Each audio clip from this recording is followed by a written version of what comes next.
Сіз орамжапырақ жемейсіз бе? Демек, сіз оны дайындалу жолын білмейсіз. Қайырлы күн, достар. Қалдарыңыз қалай? Бүгін сіздермен орамжапырақ салатын жасайтын боламыз. Бұл салаттың дәмін көрген адам тағы да жасап беруін өтінетін болады. Орамжапырақтан жасалатын салаттың түрі өте көп және рецептері де жетерлік. Бұл салаттың ерекшелігі оның тұздығында. Видеоны соңына дейін қарасаңыз, барлығын жетік түсіндіретін боламын. Салатымызды дайындау үшін бізге 400 грамм орамжапырақ, 1 дана қияр, жұмыртқа, 4 дана аскөк, 1 бума, және де сұйық май 3 ас қасық, қаймақ 3 ас қасық, соңында қыша 1 шай қасық, жарты шай қасық тұз және дәміне қарай бұрыш салсаңыздар болады. Орамжапырағымызды видеодағыдай турап аламыз және қиярымызды да осындай ұзынша етіп ұсақтап турайтын боламыз.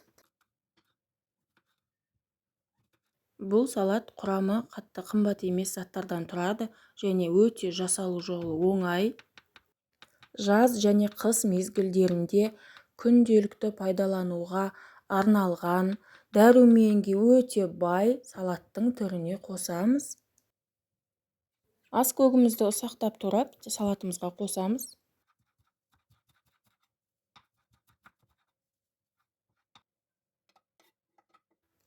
Ал енді жұмыртқамызға кірісетін боламыз. Жұмыртқаның ағы мен сарысын бөліп, басқа ыдысқа сарысын саламыз. Ағын ұзынша жіңішке етіп тураймыз, қиярымыз бен орамжапырағымыз сияқты.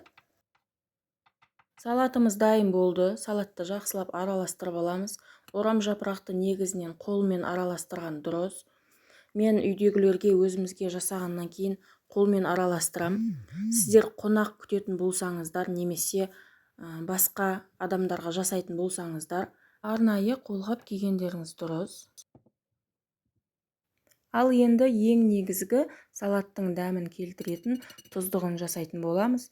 Ол үшін жұмыртқаның сарысын шанышқының көмегімен жақсылап езіп аламыз.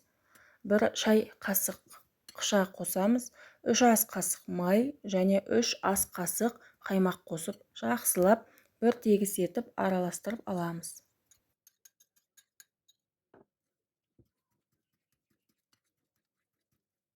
Тұздығымыз дайын болды.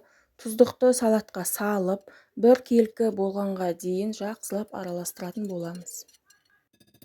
Салатымыз дайын болды. Салатты бірден тәрелкеге салып, дастарханыңызға ұсына берсеңіз болады. Орамжапырақ жемейтін менің жолдасым осы салаттың дәмін көріп, бірдестен ұнатып, тағы да жасап беруін сұрады. Барлығыңызға ас болсын. Видеоны соңына дейін қарағандарыңызға рахмет.